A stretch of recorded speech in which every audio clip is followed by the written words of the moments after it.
o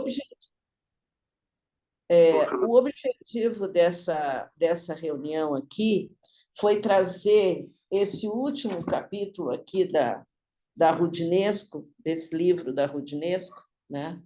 A parte obscura de nós mesmos, uma história dos perversos, porque eu gosto muito da Rudinesco pela cultura que ela traz e pelas informações históricas que ela traz também, porque ela é psicanalista, ela é uma especialista no Lacan, no lacanismo, mas ela tem uma cultura, vamos dizer assim, uma perspectiva histórica muito interessante que não se limita àquela coisa da psicanálise, seja Freud ou seja Lacan. E esse último capítulo fala da sociedade perversa. Então, ela traz a perversão da sociedade através do individualismo, né, da degradação da cultura, e ela cita também a pornografia, né? Então, esse é o pano de fundo, né? Então, ela quer mostrar que que a sociedade que nós vivemos na contemporaneidade é uma sociedade perversa e de não sublimação. O conceito de sublimação foi um conceito que o Freud abordou, mas ele abordou muito pouco, e nós sabemos que a sublimação, além de ser um conceito difícil, ele é mais difícil de ser mostrado, de ser exteriorizado.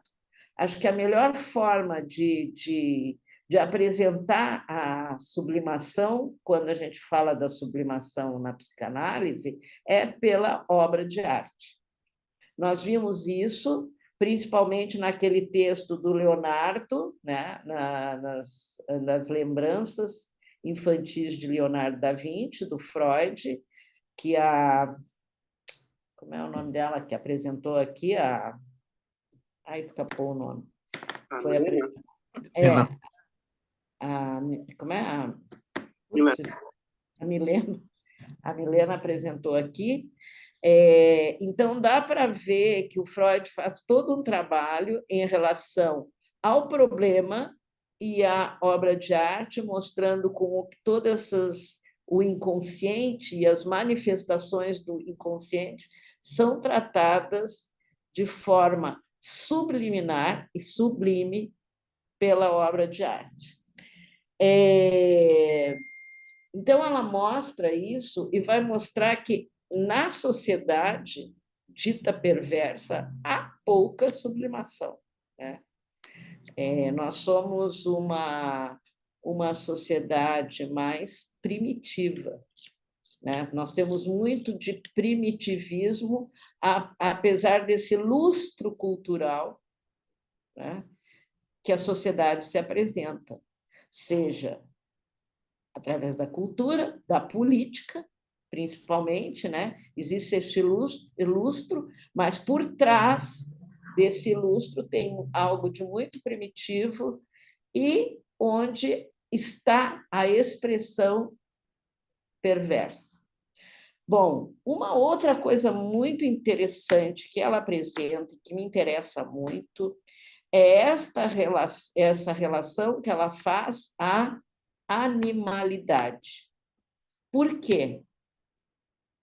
Porque é algo que eu estou procurando resgatar, até porque eu estudo muito Lacan, eu gosto de Lacan, eu acho que a pegada estruturalista do Lacan desvendou muita coisa da psicanálise e da relação com o inconsciente através da linguagem, né? Então, acho que é um bom caminho para se estudar a psicanálise, mas a gente não pode esquecer a fonte, que é o Freud.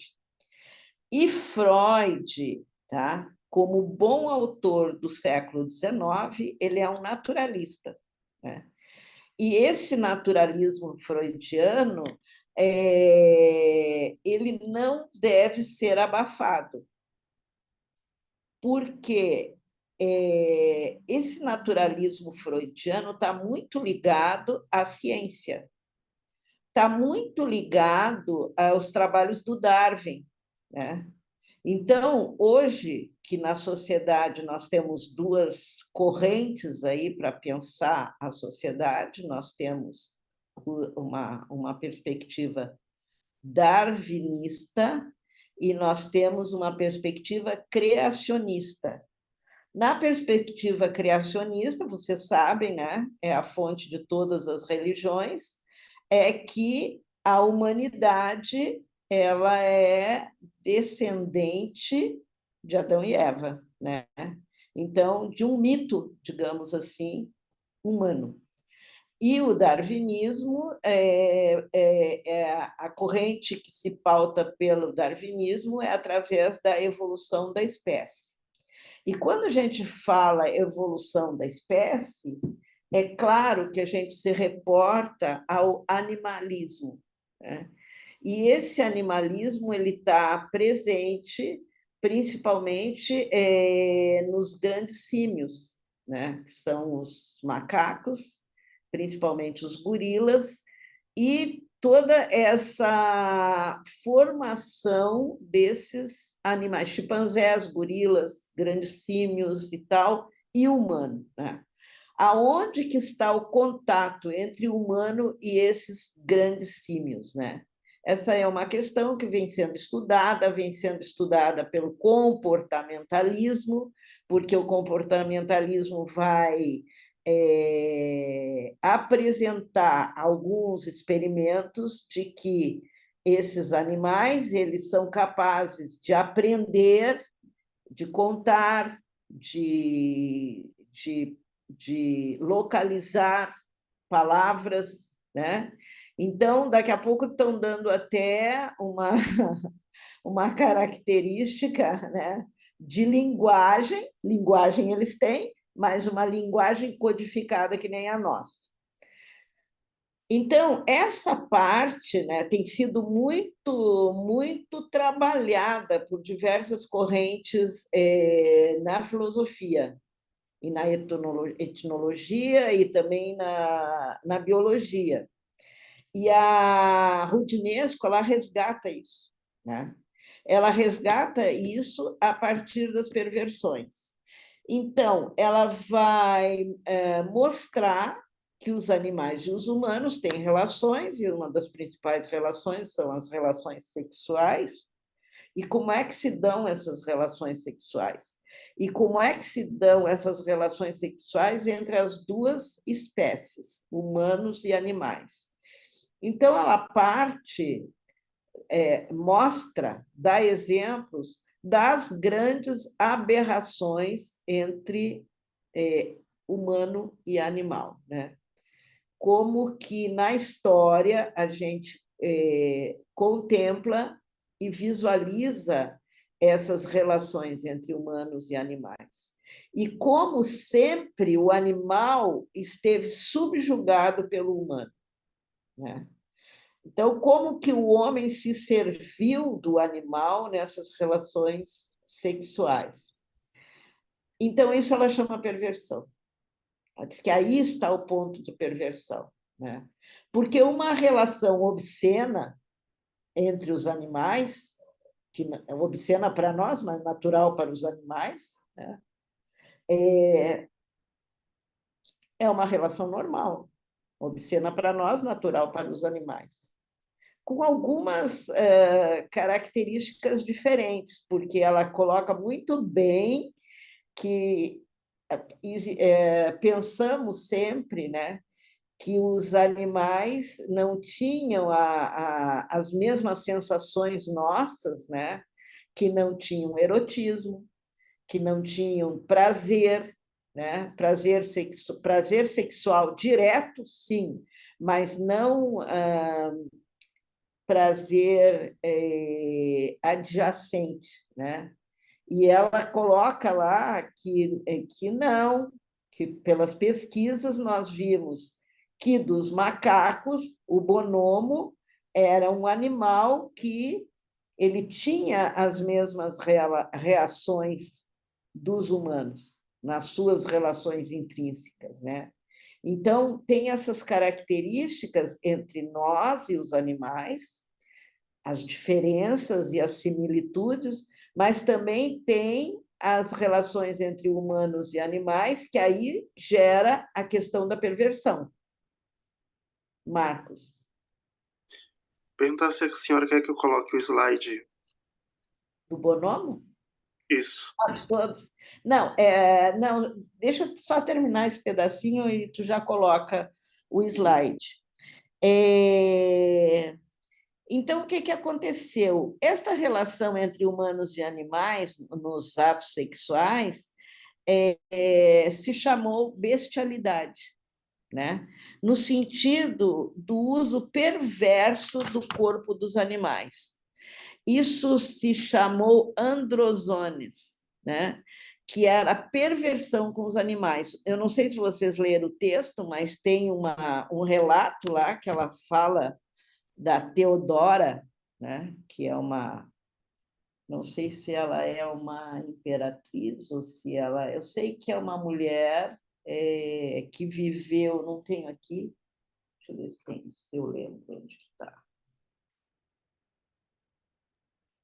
Enfim, vocês vão ler lá no texto, vocês vão ver que essa Teodora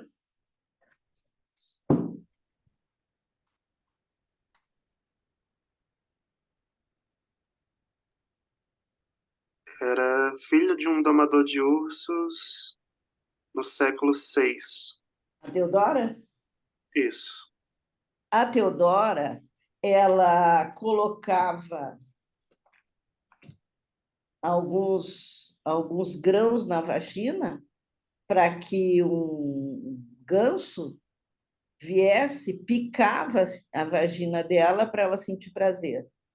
Essa é uma prática perversa, né? Então, ele mostra a Teodora, quem mais que ele mostra, que ela cita a Teodora. Ela cita na Roma Antiga que os imperadores eles tinham muitas práticas perversas com os animais e para quem olhava, né?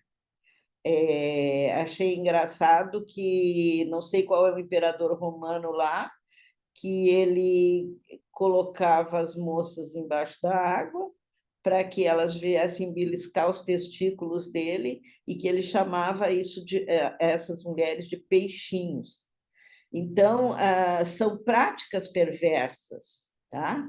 A gente contando assim, digamos, era natural esse tipo de perversão com os animais.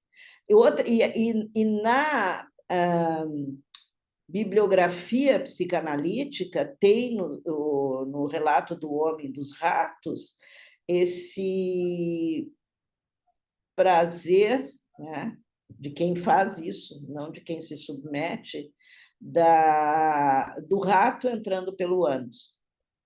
E isso disse que era uma prática de tortura que existiu.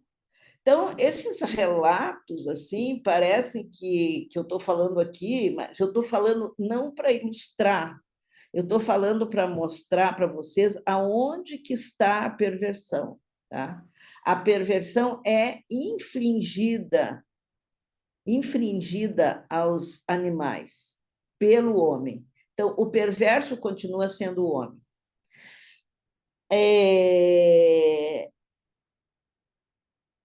Essas práticas dos homens com os animais vão sendo substituídas lado a lado, né, com a contribuição da religião por aquilo que eles chamaram de coito, né?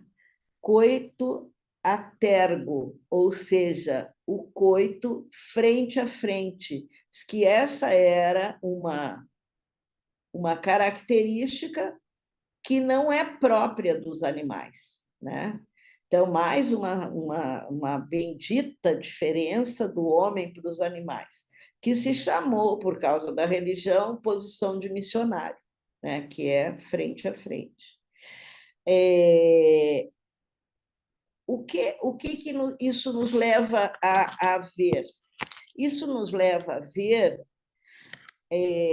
que essa evolução da relação sexual, que passa desse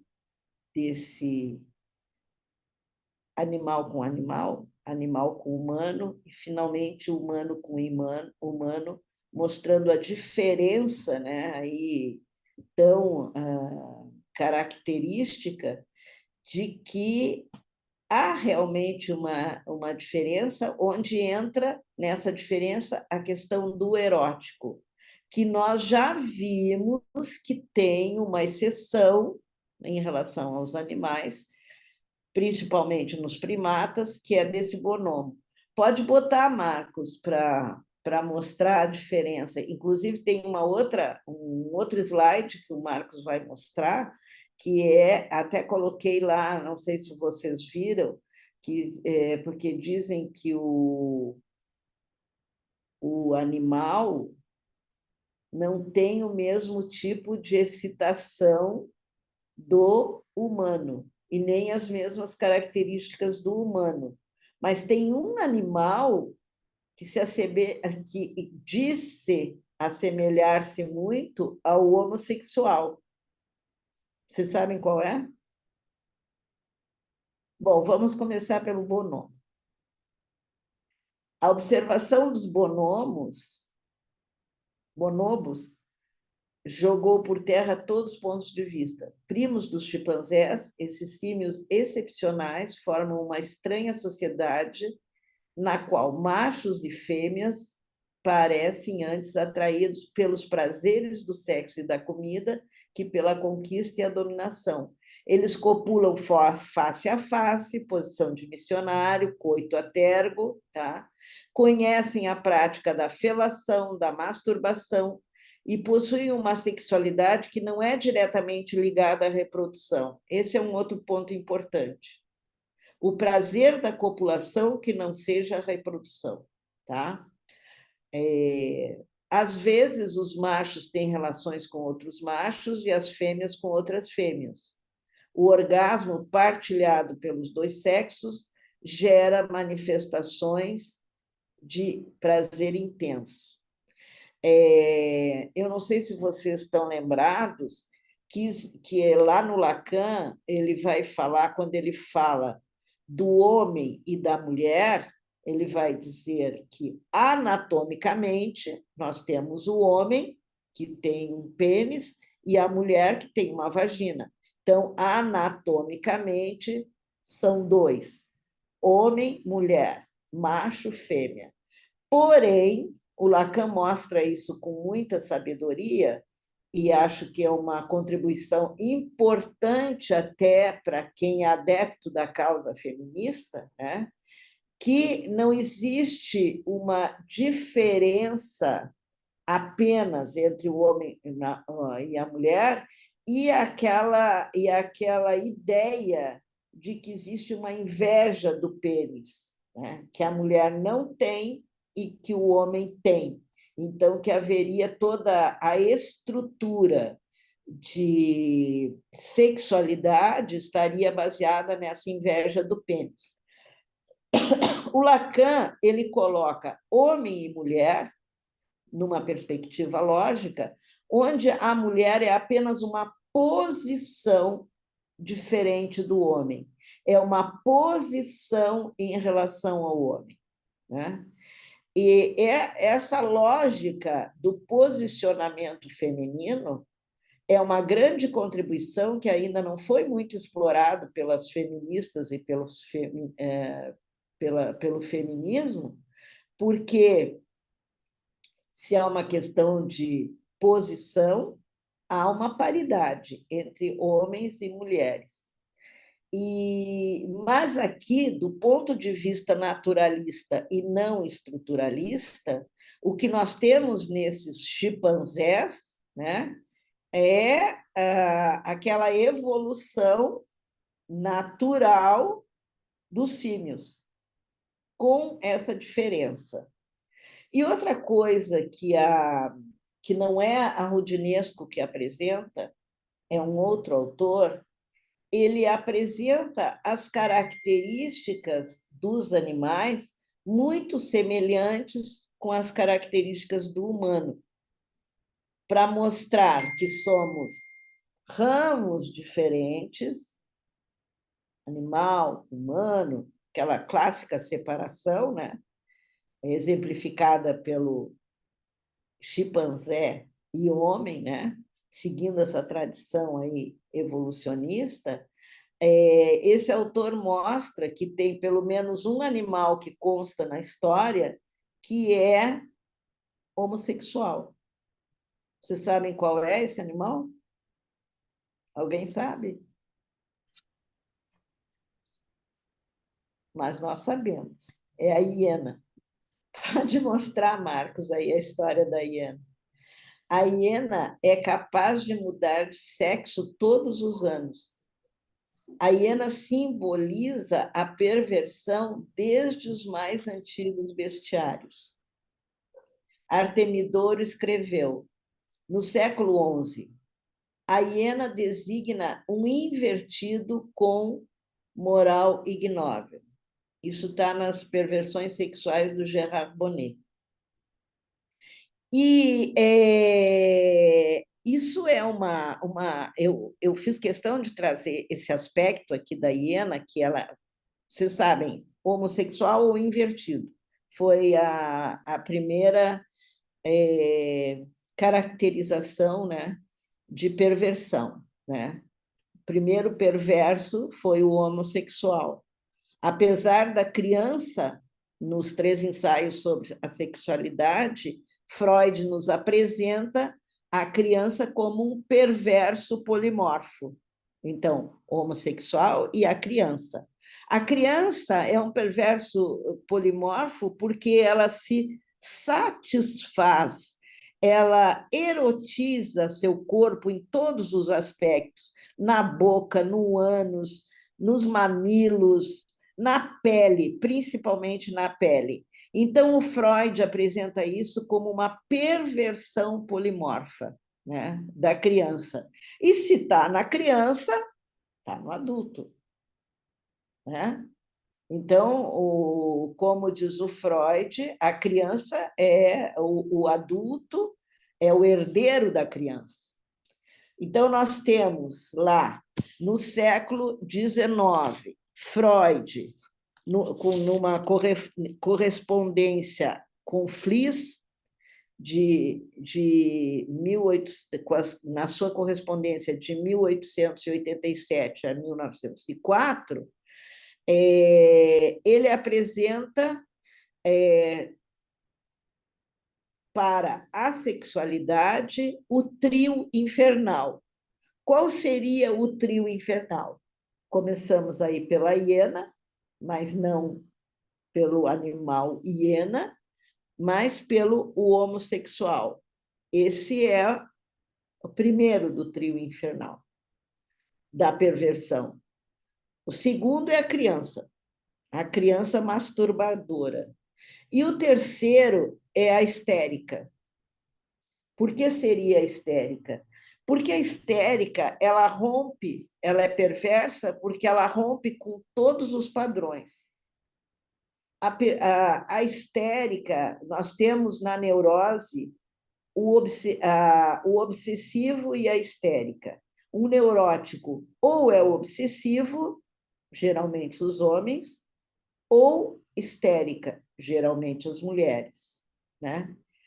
Enquanto o obsessivo ele sofre com seus pensamentos e com sua culpa, a histérica ela exterioriza esses pensamentos em busca de uma resposta.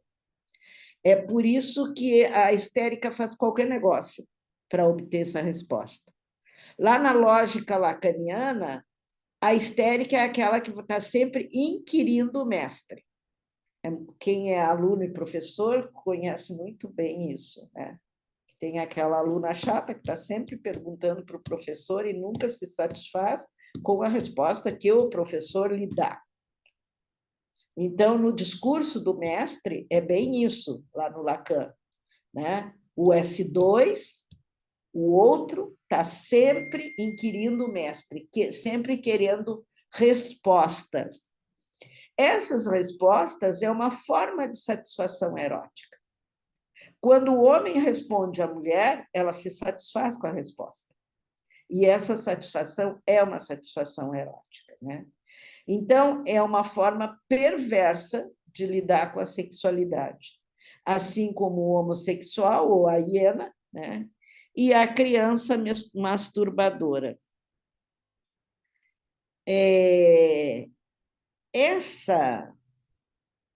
Essa disposição erotizante em relação ao outro vai levar a um culto do sexual. E esse culto do sexual, né, vai apresentar uma outra formação que não é nem da histérica, nem do obsessivo, mas que é do perverso. O perverso, vai dizer Freud, é o negativo do obsessivo. Tá? Porque a neurose é a negação da perversão. Tá? Então, na clínica, quem tem clínica aí, né, pode constatar isso muito bem, que nós tendemos, né, na classificação de um paciente, né, entendê-lo como um neurótico, porque realmente quem procura quem busca um tratamento, quem busca uma análise, qualquer tipo de tratamento é porque sofre psicologicamente, sofre mentalmente. Estou usando a palavra mental agora porque é uma perspectiva que eu estou atualizando nos meus estudos, né? Trabalhar com a mente e não só com essa dimensão psicológica, né? Então, há um sofrimento mental, há uma busca de resposta. E a característica da, da estrutura daquele que nós escutamos, daqueles que buscam a clínica, a estrutura ela pode ser ou obsessiva ou histérica. Se não for nem obsessiva nem histérica, possivelmente pode ser perversa. Mas isso é a história do paciente que vai contar. O perverso, na sua sexualidade, não reconhece o interdito do incesto. Vocês estão lembrados lá da lei, né, que se impõe e que todo neurótico é um temente à lei, né? A lei que surge lá do mito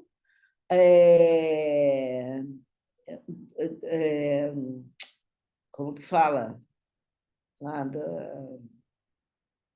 agora me fugiu o nome do texto. Édipo. Hã? Édipo.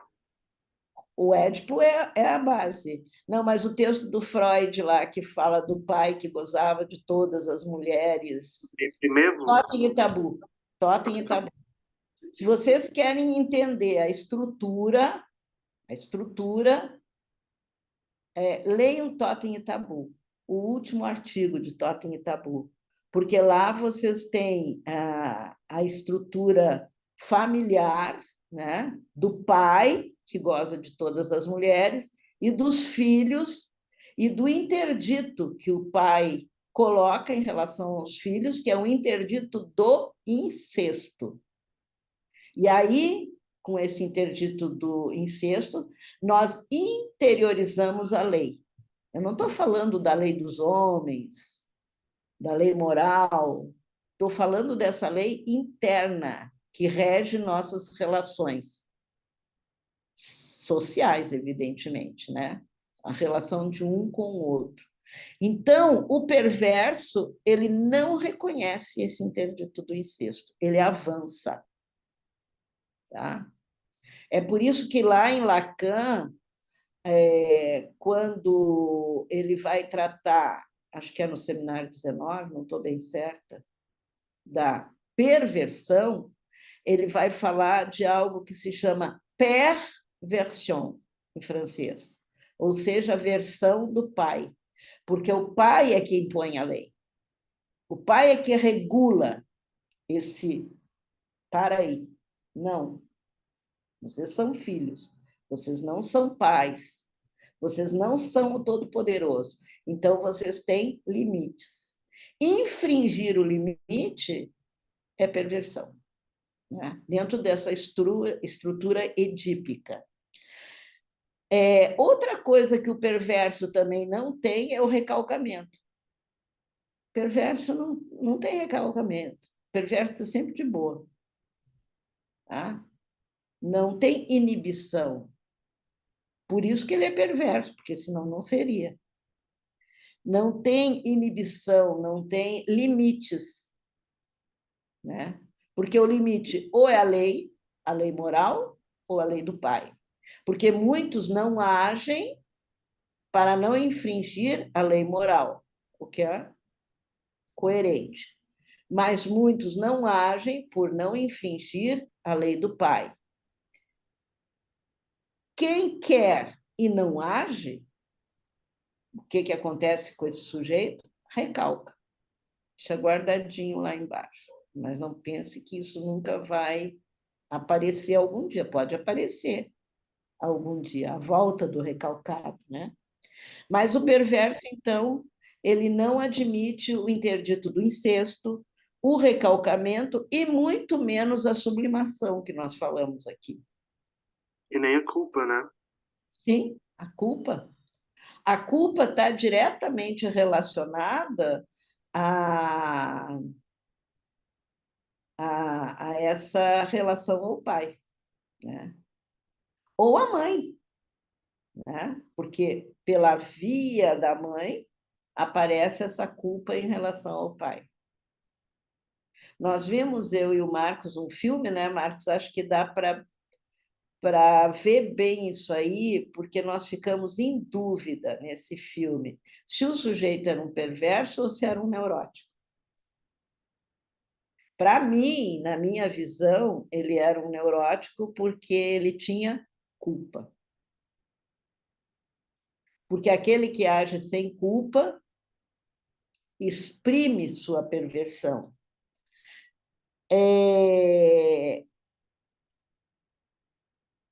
Quem realmente expôs isso de uma forma literária, dessa questão da transgressão perversa, né, que a gente pode chamar de libertinagem, foi o Sade, o Marquês de Sade. Ele escreve, né, ele tem um discurso pornográfico e não é livre, é libertino, ou seja, rompendo com as amarras desse procedimento de culpa e recalcamento. E isso faz com que, de uma certa forma, eu não quero me perder aqui, de uma certa forma, apareça essa perversão para nós, não apenas como sinais, como signos, tá? É perverso por causa disso, disso e daquilo. É perverso são as três linhas da perversão, segundo Freud: o homossexual, que ele chama de invertido, a criança e a mulher histérica. Tá? Então, o que eu quero deixar claro aqui, né, é que esses índices de perversão que estão presentes aí desde Freud, né, eles muitas vezes eles têm uma linha tênue entre o que é perversão e o que não é perversão. A perversão se caracteriza por essa falta de eroticidade. Isso é muito interessante. Por isso que eu falei para vocês que o pornográfico, que faz aí faz parte da lista das perversões, eu não estou defendendo o pornô, mas como nós trabalhamos bastante pornô, vou puxar a sardinha para o nosso lado, né? A pornografia é prática sexual transgressora, sim, né? Possivelmente perversa. Quando ela se dá, quando ela prejudica o outro, ela é perversa.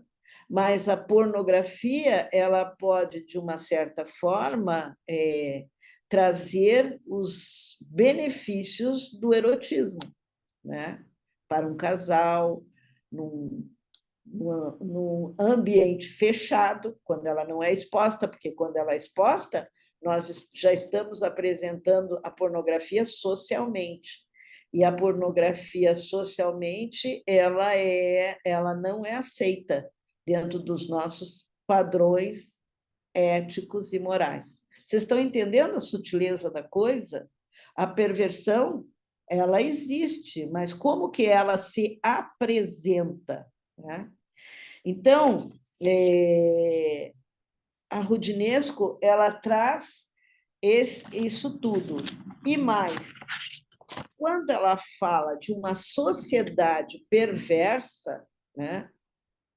Vê que o espectro é bem amplo. Quando ela fala de uma sociedade perversa, no capítulo anterior, ela fez alusão a Auschwitz. Então, ela mostrou toda a perversão do regime nazista. Mas ela vai mostrar também uma outra figura do perverso, que eu achei bem interessante, que é o terrorista. Isso está na televisão, nossa, de todo dia, né? A questão de como lidar com o terrorismo. Vejam bem, este exemplo que nos é dado, atual, do grupo, né, islâmico que atacou os israelenses. Como é o nome do grupo lá? Do grupo que ataca... Ai, fugiu. O Hamas. A Hamas, né? É um grupo terrorista. O terrorista é perverso. A contrapartida que foi dada ao terrorismo pelo Estado de Israel não deixa de ser perversa. Então, são perversos contra perversos. É uma guerra perversa, né? Judeus que se bateram tanto contra a perversão nazista. Então, não é uma questão de lado. Eu assumo o lado não perverso. Eu não sou terrorista, não concordo com o terrorismo. Tá? Então, eu não concordo com a perversão. Não, a resposta ao terrorismo, que ela chama de perversa, é também terrorista. Então, a sociedade, é isso que ela diz, eu acho muito interessante, ela diz assim que a natureza é perversa, falamos isso dos animais, né? Do uso dos animais e os próprios animais, né? Mas a sociedade é perversa. E quem são os perversos na sociedade? O Marquês de Sade, os libertinos, são os exemplos que nós temos na literatura e na história. Segundo Freud, os 3 perversos, homossexual, criança e histérica. Tudo bem, mas a perversão nós temos que dar conta dela de uma forma analítica cada vez que nós tratamos dela. E aqui a Roudinesco ela coloca isso. Essa sociedade, de certa forma, é mais perversa que os perversos, que ela não sabe mais definir, mas cuja vontade de gozo ela explora para, em seguida, melhor reprimi-la. Isso, essa guerra na faixa de Gaza, essa frase aí está muito presente, porque houve uma vontade de gozo por parte dos terroristas do Hamas, né? E a repressão é outra forma de gozo, né? Então, acho muito apropriado essas expressões que ela coloca da perversão e na qual ela dá um alívio, digamos aí, para aquela questão da pornografia que nós estudamos aqui. Mas ela não dá alívio para uma questão que eu acho fundamental em termos pornográficos, que é da pedofilia. Tá? Porque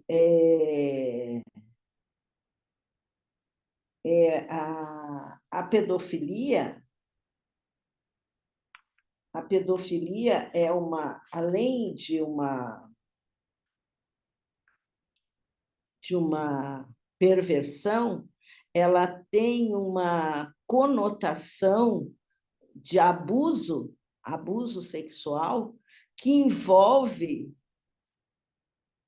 a criança, né? Mas a criança que não está à altura de corresponder ou responder ao ato do adulto. Então, isso aí, quando a gente entende isso, né? Então é uma agressão de uma forma tão hedionda, né? Que não é só uma resposta moral que nós damos, é uma resposta natural, porque o corpo da criança, né? Ele ainda está em formação. Então, o abuso sexual é uma forma tão hedionda de arrasamento, vamos dizer assim, do futuro. É nesse termos que a pedofilia é ignóbil. Marcos, você queria falar alguma coisa? Era voltando na questão dos terroristas, né? Eu estava pensando como, se a gente for pensar a questão dos refugiados, a forma como eles são tratados também é uma forma de perversão, né? São colocados, por exemplo, nessa categoria de inimigo ou de possível terrorista, né? Então, por exemplo, se for pensar nos Estados Unidos, eles, na Hannah Arendt, ela coloca, né, por exemplo, na época do nazismo, eles precisavam criar um inimigo. Então, eles pegaram um judeu, né? Então, os refugiados hoje, eles sofrem desse mesmo mal, né? Eles são o inimigo escolhido. Então, essa forma de tratar, né, algumas pessoas também, né, se encaixa nisso. Perverso. É perverso. Bom, voltando à questão da pedofilia, eu lembrei de um detalhe aqui, que a gente falou tanto em perversão, que a sociedade ela é tão cínica, né? A sociedade que nós vivemos, que o DSM, que é o que trata que regulariza, digamos assim, as performances, né? Psicológicas e tal, né? Ele é tão, não é perverso, mas ele é tão cretino, digamos assim, que ele transformou no século XX essa palavra perversão em parafilia. Ou seja, parece assim uma tentativa de amenizar na língua, né? o resultado desse processo perverso. Isso era só um adendo aí que eu queria falar, queria dizer. Então, os pedófilos, diz a Rudinesco, transformados em parafílicos, né, são designados como doentes acometidos por um distúrbio de opção sexual. As próprias crianças são requisitadas para as confissões, ainda que subsista na lei a validade do testemunho retrospectivo. Isso se deve à transformação do status da criança nos dias de hoje. A criança não é mais considerada uma criatura pura, inocente, até o Freud a chamou de perverso polimórfico, né? Cuja sexualidade deve ser educada sem ser reprimida. Nem reprimida ou excitada por tentativas de sedução. Como consequência, na cabeça do pedófilo, ela se tornou mais atraente, né? E daí muitos dos resultados perpetrados na infância. A verdade pode sair da boca da criança, mas deformada, reinterpretada. As crianças vítimas de abuso comumente acusam, além dos seus aliciadores, ou em seu lugar, outras pessoas. A partir da realidade traumática vivida, elas inventam cenas sexuais extravagantes. Agora eu vou dar o testemunho do contrário disso. Pena que a Cristininha, que apareceu aí uma vez, que é psicopedagoga, ela tem experiência com criança e ela diz que a criança, diferentemente do que diz aqui, que a criança inventa, né? Numa situação de terror, ela omite. Ela não fala. Ela emudece. Ela emudece não com o medo da punição, mas ela emudece para recalcar, para tentar esquecer essa situação. Ou seja, o pedófilo, se ele não é visado pela lei, ele é, de uma certa forma, protegido até pela própria criança que ele abusou. Então, a pedofilia é uma dessas perversões. Eu considero a pedofilia algo assim bestial. Nós falamos em bestial no sentido dos animais, mas isso aí é muito mais, porque diz a Rudinesco aqui, os perversos, os pedófilos, não são loucos ou delirantes. Os pedófilos passam ao ato em plena lucidez, após terem verificado que nenhum perigo os ameaça. Eles controlam sua pulsão. E eis por quê que recorrem ao turismo sexual em países onde a escravidão das crianças é organizada. Isso, ela diz, os perversos desafiam a lei. Nós que moramos lá no Nordeste, que o Marcos e o Alan são do Nordeste, isso aí eu vi em Fortaleza, num posto de gasolina, para todo mundo vendo, não estava escondido, uma pessoa que devia ser o pai ou sei lá quem, vestindo a criança com vestidinhos assim, bem infantis, era uma menina de 12 anos, né? E levando para passear naquele calçadão onde muitos estrangeiros estão ali justamente para pagar pelo uso dessa criança. Tá? Isso não é história da carochinha, a gente sabe que existe. Existe até uma regra que eu vi lá não sei, em Teresina eu não vi, mas em Fortaleza eu vi quando eu fui ao cinema, que não pode um adulto entrar com uma criança no cinema sem a certidão de nascimento ou um documento que comprove, né, a paternidade. Pelo menos isso, né? Mas, enfim, isso aí é só um exemplo, né? Para mostrar quais são essas práticas, né? E essas práticas de perversão, e que a gente sabe que existe, mas a gente não se reúne em grupo para falar disso. E eu acho que quanto mais pessoas estivessem nesse grupo, tá, e pudessem trabalhar essas questões de uma forma científica, entre aspas, psicanalítica,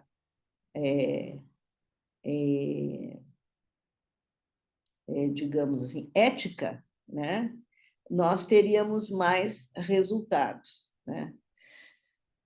Porque eu sigo muito a Polly Barton, falando das coisas que nós podemos traduzi-las, que nós podemos pensar sobre elas, né? E não nos deixar absorver pelo noticiário da Globo, né?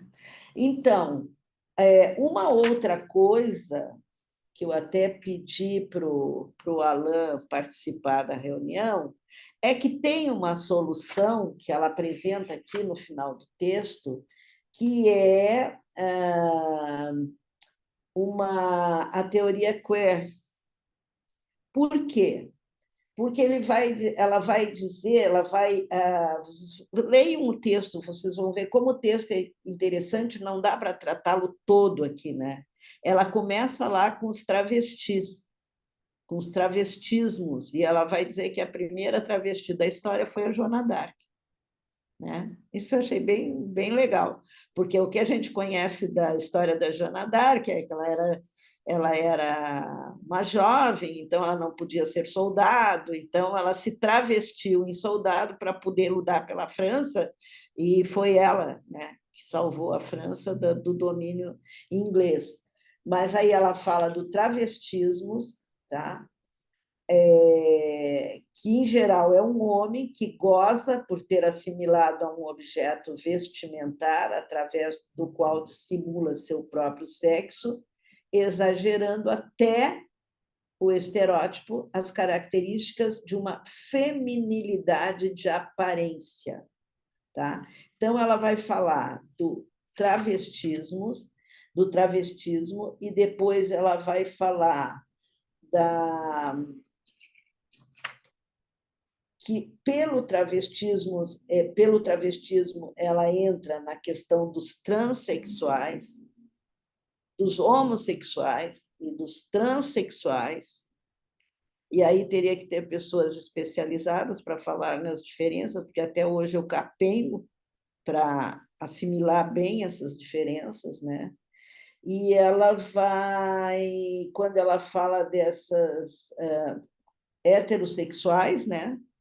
Homens, mulheres, negros, brancos, mestiços, homossexuais, gays, lésbicas, negros, brancos, transexuais, homens, mulheres, gays, lésbicas e tal. Então, para ela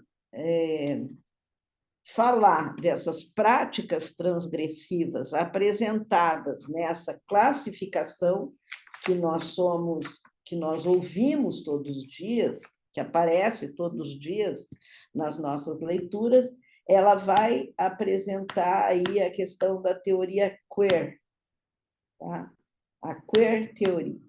Aí eu ia pedir para o Alain dar uma breve explicação. Eu não sei se o Marcos, tu tem aí no slide, era bom botar o slide primeiro para situar vocês.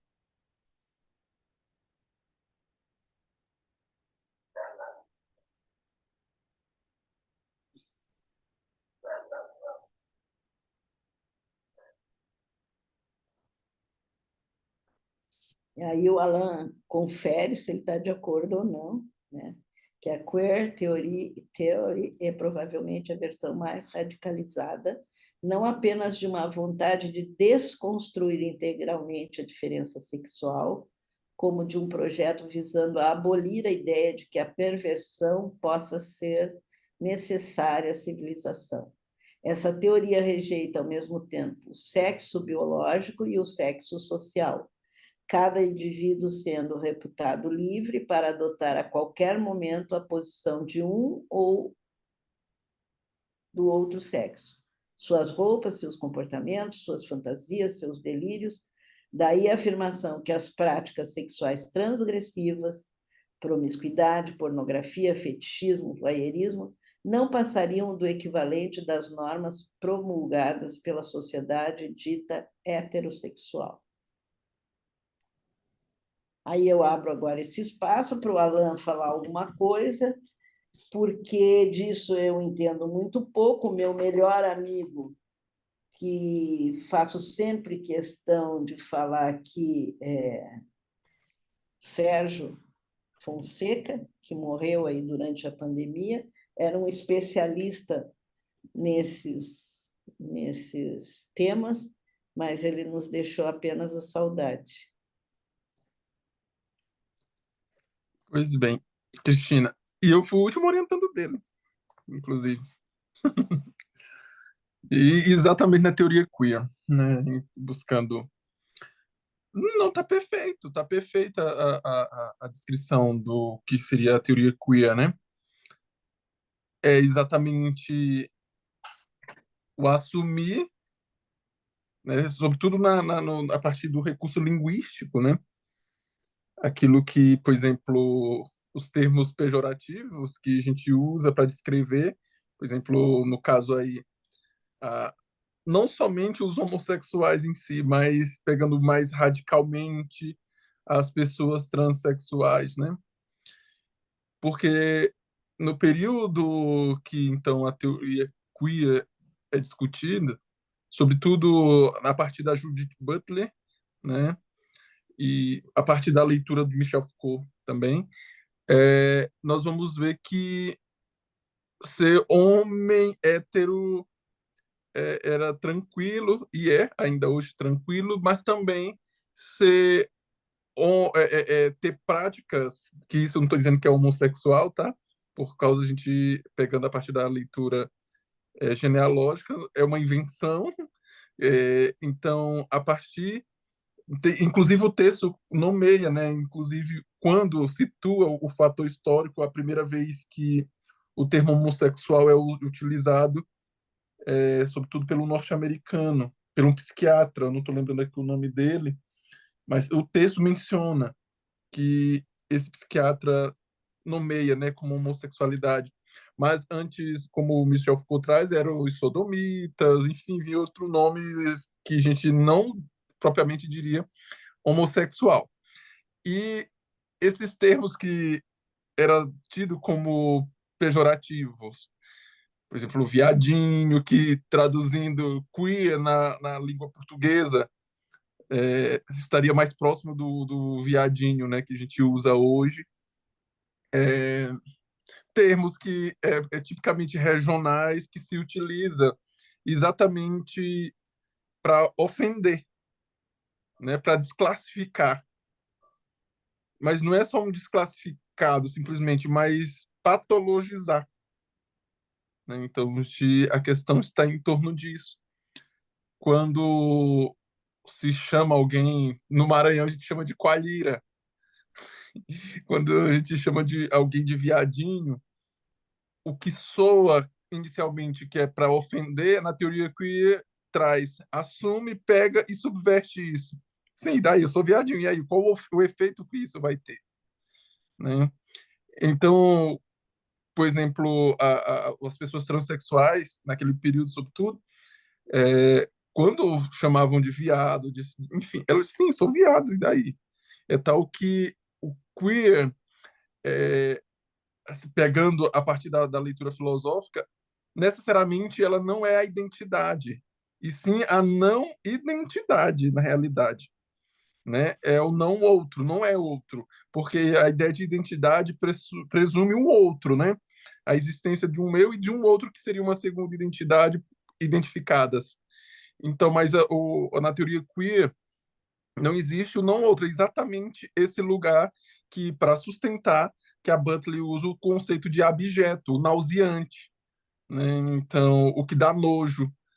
E é exatamente esses termos que se pega na teoria queer na tentativa, como foi descrito aí pela o Marco, né? E também pela a autora. Tá perfeito. Eu acho muito importante isso. Aquele lugar que é sujo, aquele corpo pecaminoso, que não é só pecaminoso, mas é que me causa náusea, de fato. Não é local de desejo até então. E automaticamente os corpos trans e outras identidades possíveis, sobretudo queer, que não é a definição, porque, inclusive, quando a Cristina colocou, também o Marcos reprojetou aí, tem a ideia de que o queer abandona a binaridade, né? Não é o corpo trans masculino, nem é o corpo trans feminino. É exatamente a não identificação com nenhum desses. É tal que na sigla LGBT. Se possível, seria muito interessante o queer não estar, exatamente porque o queer também desmobiliza esses aí também, né? Então, alguns teóricos, e eu estou me acrescentando nesses aí, eu não uso esse termo queer dentro das questões identitárias, porque o queer não é identidade. É exatamente a não identidade, né? Dentro do discurso até então. E ao abolir a ideia binária, seja ela do sexo como natureza, seja o gênero como cultura. Então, não existe essa ligação direta entre sexo e cultura, o macho e a fêmea, homo e hétero, não fazem muito essa associação, e nem faz, né? Não, muito não, nada, porque exatamente é o objetivo do queer é provocar, é nausear mesmo, causar nojo. Então, pelo próprio a etimologia do termo e o uso do termo. E quando eu falo da questão das letrinhas, o queer desestabiliza as identidades até então reconhecidas, né? Seja gay, lésbicas, transexuais, seja cis ou trans, homens cis ou trans, o queer também desmobiliza.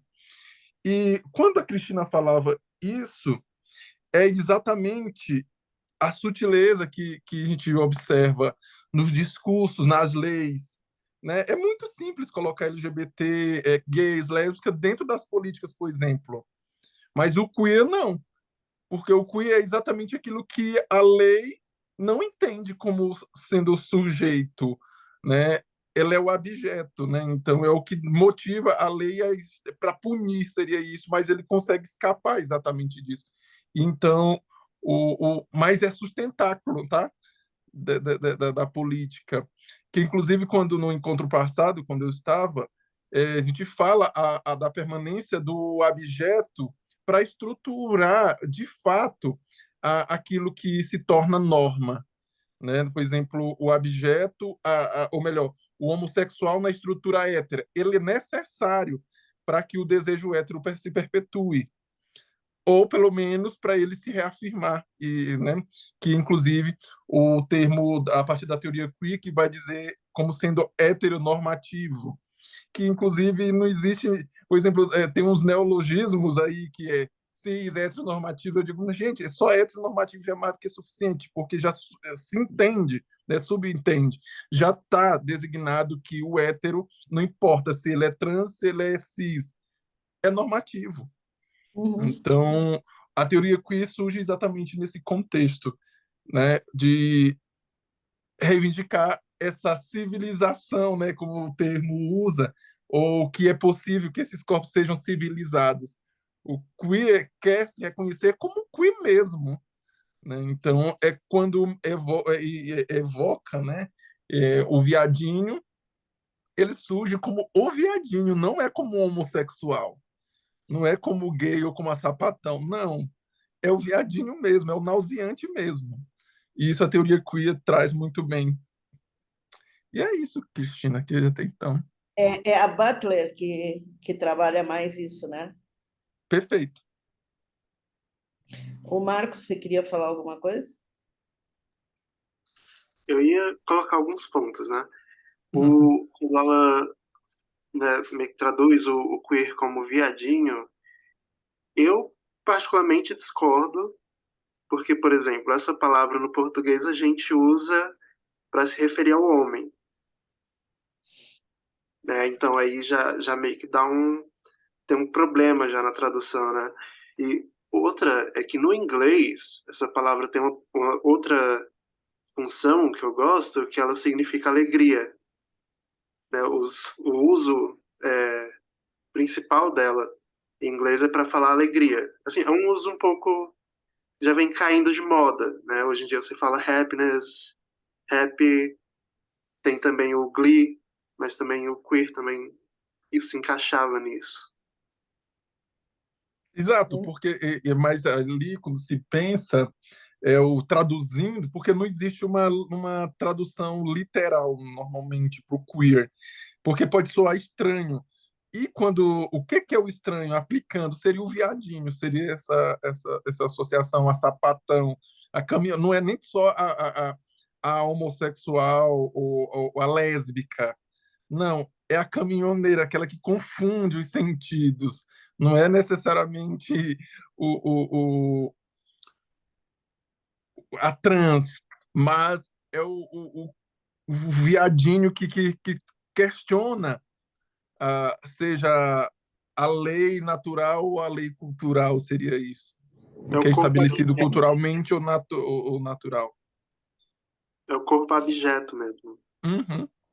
Corpo objeto. Uma coisa que eu achei interessante que ela coloca aqui é que a theory transforma a sexualidade humana em uma erótica domesticada na qual é rechaçada qualquer referência ao amor pelo ódio.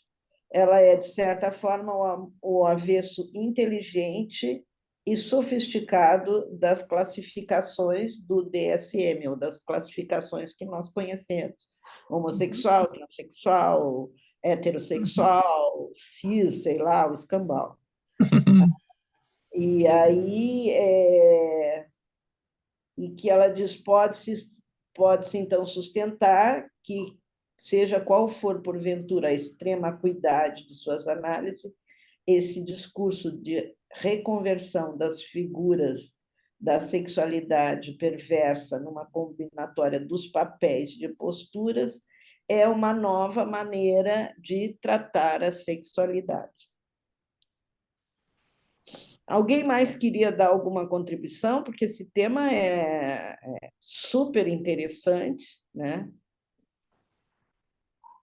E não escapa, quero ser queer.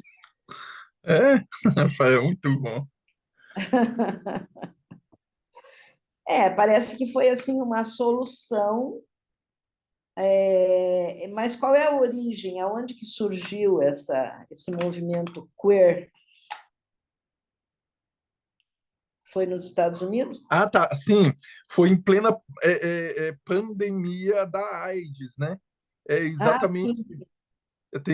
em relação a isso, porque assim como a, a AIDS em si era o câncer para esses corpos perversos, no caso seriam os perversos homossexuais, né? Que seria Sim. a, o castigo divino, foi posto na religião como sendo o castigo divino, como sendo o câncer.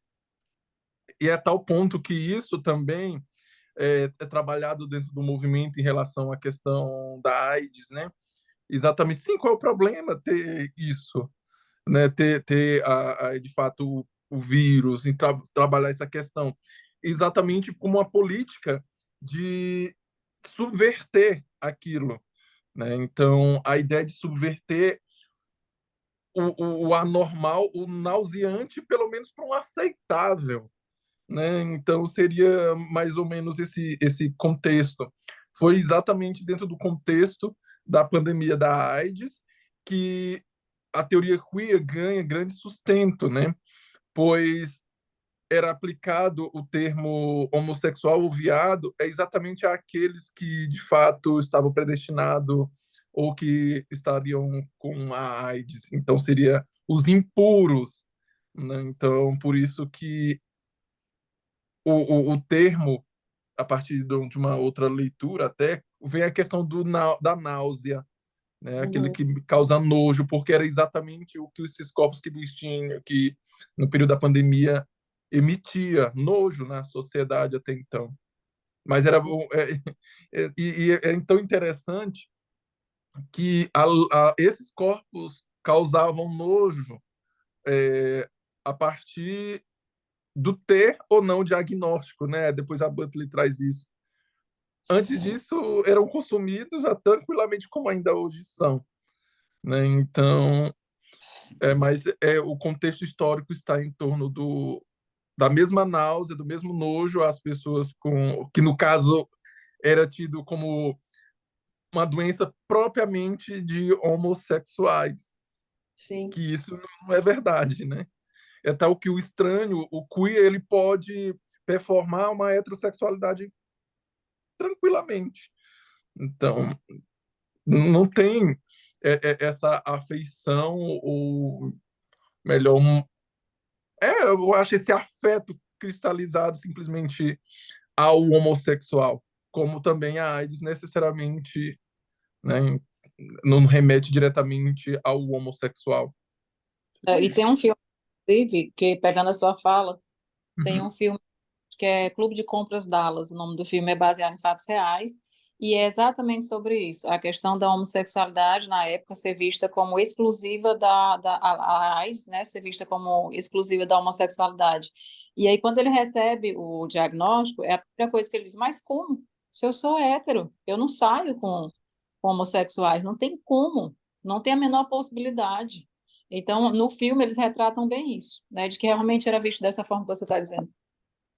Como que é E o nome? hoje na Netflix tem uma série muito boa, não sei se ainda está à disposição, que além de trabalhar a questão da AIDS, da homossexualidade, mas traz esse processo de subversão que é o pose, né? Que vem a questão da cultura, onde entra a Madonna, entre os políticos, que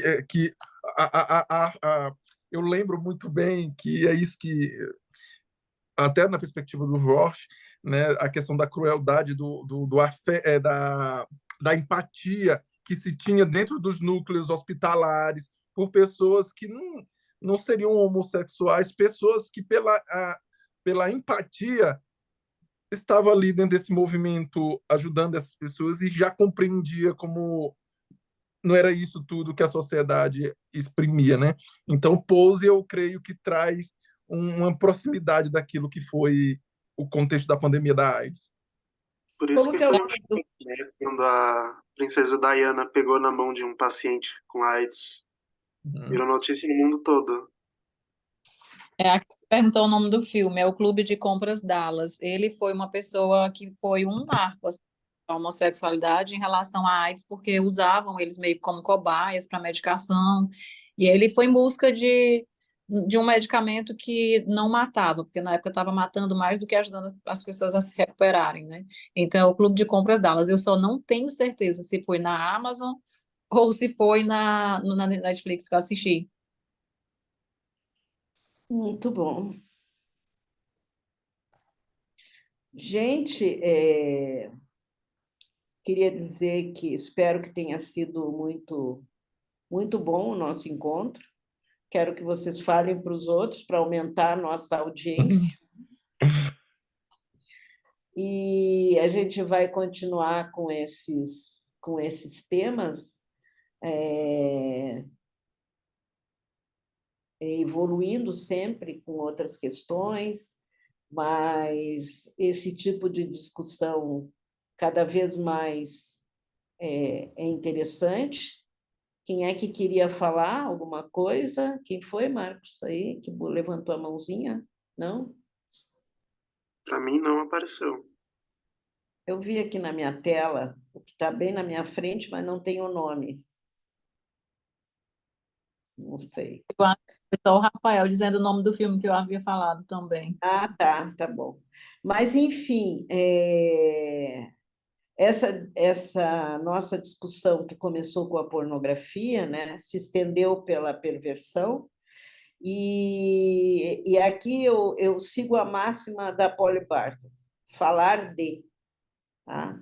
A gente tem que ter a base estrutural, que é da psicanálise, as nossas fontes, que é o Freud e o Lacan, mas nós temos que falar de, não em termos de propaganda, de publicidade, mas falar do que são essas perversões, esses tipos de agressão, mesmo sociais, né?